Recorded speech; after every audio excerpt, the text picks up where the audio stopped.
Harry's Wife, Part 104.32. This is How We Parent.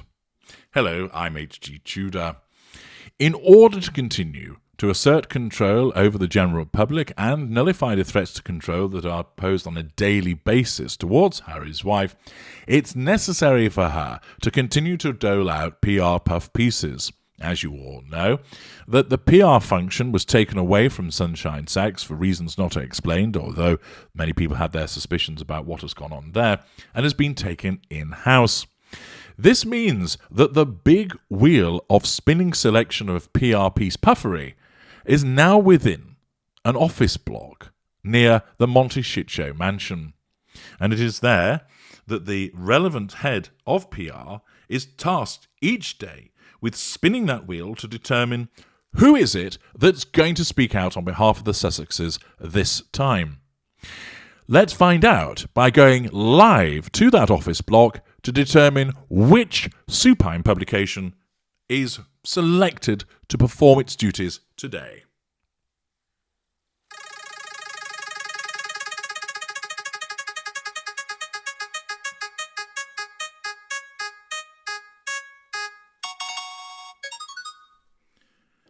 The outcome is hello.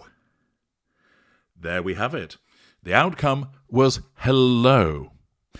They have been selected from the likes of Tatler's, Harper's Bazaar, Town and Country, People.com, Elle, Cosmopolitan to put forth the PR froth today. But then there is the topic that has to be selected.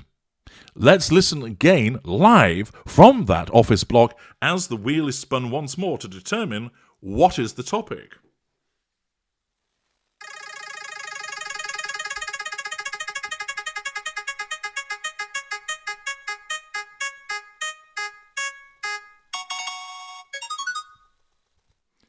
The outcome is family and parenting.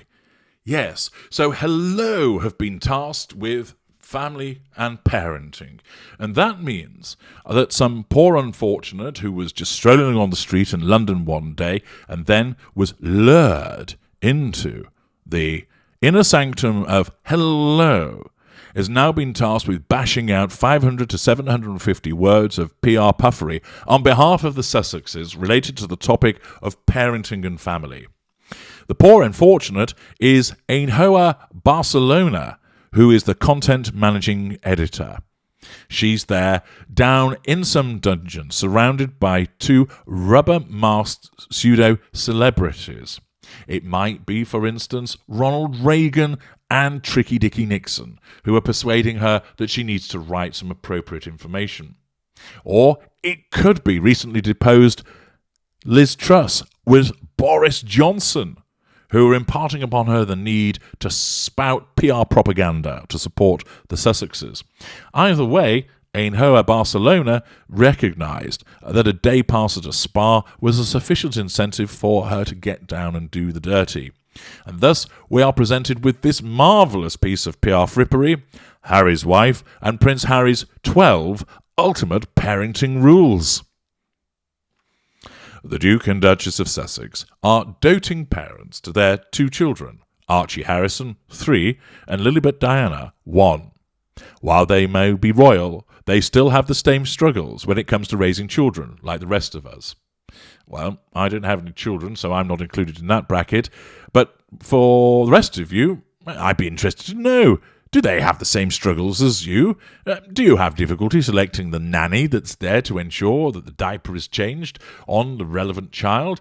Do you have a difficulty deciding which chauffeur is going to take the children down to soft play? Tell me about your experiences in the comments, but back to the article. So, what tips and tricks are they using with their children? From perfect manners to showering their little ones with love and affection, we take a look at their guide to parenting. Privacy is key. Harry and Harry's wife are determined to give their kids as normal an upbringing as possible. This means protecting their privacy and hoping to keep certain details to themselves, such as their christenings, who their godparents are, which hospital they were born in, and more. The couple also chose to forego a royal title for Archie and Lilibet. That's not true, in accordance with their wish that they grow up as private citizens. Parenting is a learning experience. No new mum or dad knows exactly what they're doing when they take their newborn home. Yeah, but they do tend to realise that carrying them like a sack of potatoes isn't a good idea. The Duchess opened up about how both herself and Harry were learning to become parents during a visit to Cape Town in 2019, 4 months after Archie's birth. According to Ash Heese, training and partnerships manager for Waves for Change, when one of the coaches suggested to Harry's wife that her strength was dancing, she laughed and said no, she doesn't think so, but parenting is a new strength that her and Harry are learning and developing. She said he's the best dad, and he said she's the best mum. Oh, aren't they wonderful? Isn't it good that you were all told this? Maybe you should take out an advertisement in a publication whereby you and your partner declare that the other is a really good parent and they declare the same about you. Go on, do it. I think you should. They can. Why shouldn't you? Next, apparently, shower them with love. We can tell Archie and Lilibet are very loved from the way Harry and Harry's wife dote over them. Yeah, by never being seen with them, barely talking about them, and often disappearing off without them. Okay, if you say so. Hello. And their celebrity friend, David Beckham, confirms so. Speaking to E.T. in February, David revealed, I think he's enjoying being a young father for the first time, and that's what we always spoke about. It's easy to talk about something as opposed to actually doing it. He continued, when you're a parent, it changes you. He, Harry, always needs to be happy. We love him and he's an amazing person. And that's the most important thing. But I'm proud to see him growing up as an individual and being that person that every father wants to be. Every father wants to be loving to their children, and that's what I see with him. Thank you for stating the obvious, Mr. David Beckham. Impeccable manners are a must. During a recent tell-all interview with The Cut, the Duchess revealed the importance of her kids having beautiful manners at home. So presumably it doesn't matter when they're out and about, they can shit where they want and spit at people, but hey. The couple are currently trying to teach Archie that good manners are vital. She said, we always tell him, manners make the man. Manners, manners, manners, manners, manners. But that's brilliant. So if you just, for instance, say, I don't know, Erling Haaland, Erling Haaland, Erling Haaland, and say that at your child, they're going to turn into an absolute Nordic force of football excellence, banging girls left, right, and centre. Or if you turn to your child where they're sat there in their seat watching Peppa Pig, Gordon Ramsay, Gordon Ramsay, Gordon Ramsay, Gordon Ramsay, all of a sudden they'll become a brilliant chef. Fantastic. It really is quite simple, this parenting gig, isn't it? Date night is important. What's that got to do with parenting?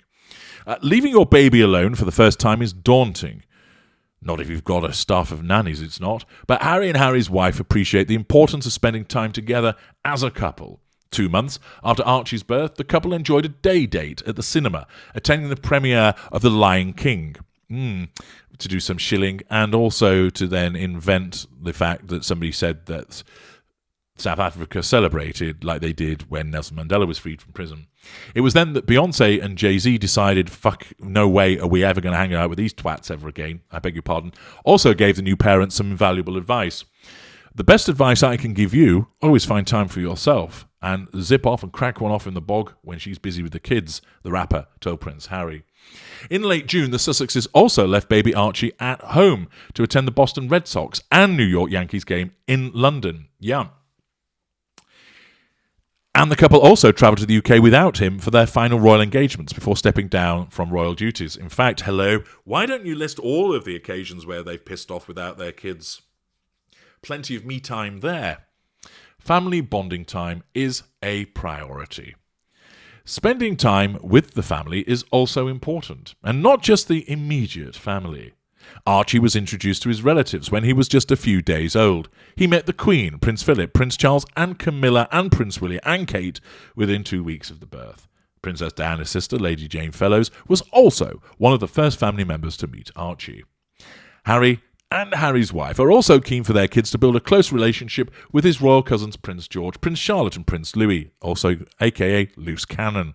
George was initially introduced to Archie in private, while Charlotte and Loose Cannon Louis met their new baby cousin for the first time during the Cambridges and the Sussexes family day out at the Polo in July 2019. But hang on, hello, if family bonding time is a priority, Why is it that the children haven't met their grandfather and their uncle and auntie on the Markle side, and other extended members of the Markle and Raglan family? Why is it that they don't regularly see their aunties and uncles and grandparent and step-grandparent on the royal family side? I thought family bonding time was a priority. Rank hypocrisy. Next tip, it's okay to ask for help, particularly when you have a staff of nannies. Harry's wife's mother, Doria Ragland, was on hand to help the Duchess after she gave birth both times. She lived with the couple at Frogmore Cottage for the first few weeks of Archie's life, showing Harry's wife the ropes and helping her settle into motherhood. When Doria returned to Los Angeles, Harry's wife wasn't afraid to ask for extra help, enlisting a nanny to help her at home. Eat organic as much as possible. It's no secret that Harry's wife loves carbs. She's even joked that French fries are their own food group. Oh, she's so fucking hilarious. But overall, the mum of two is very health conscious and tries to maintain a gluten-free and vegan diet during the week before going absolutely berserk and eating hamburgers all weekend. Her clean eating habits will be passed down to her children, her close friend Daniel Martin has said. Daniel told CBS presenter Gayle King, "I'm sure the baby's going to be raised clean and green. She loves to cook, eating organic whenever she can. I totally see her making her own food. Totally." Fascinating insights. Have an eco-conscious home. The royals spent millions renovating their former home, Frogmore Cottage, and part of their work included installing a £50,000 green energy unit, which provided them with heat, hot water and electricity for a matter of months until they pissed off to Canada. As for Archie's first nursery, the natural and grey tone room was reportedly decorated with vegan and organic paint from German brand Oro, which of course will have been fucking expensive. Harry, whose father King Charles is very environmentally conscious, has also spoken about his habit of turning off the lights at home.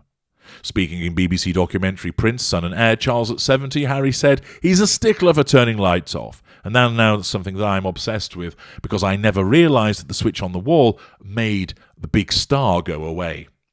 In her now-defunct blog, The Tig, Harry's wife also once wrote, "It's important that we never forget the well-being of our good old Mama Earth."